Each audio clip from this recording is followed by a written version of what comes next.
An alleged serial killer could have murdered one of our own right here in East Tennessee. The FBI says 78-year-old Samuel Little has confessed to 90 murders across the country, including 3 in Tennessee, with 1 in Knoxville.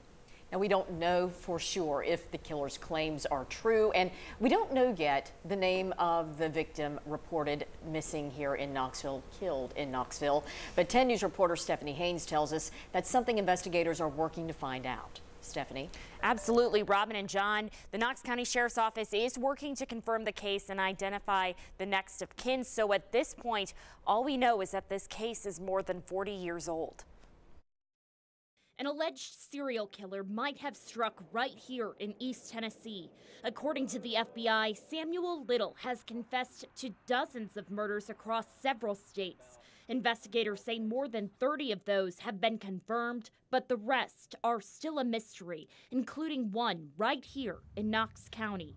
The local victim is listed as an African-American woman, age 25, killed in 1975.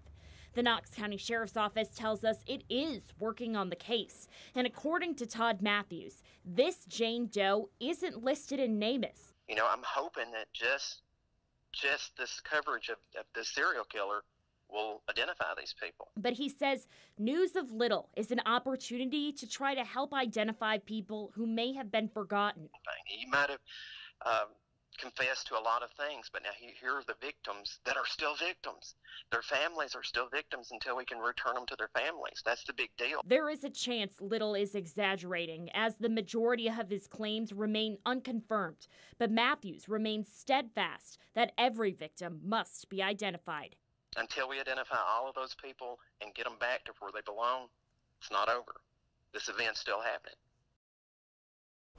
Little was arrested in Kentucky in 2012 and extradited to California on a drug charge.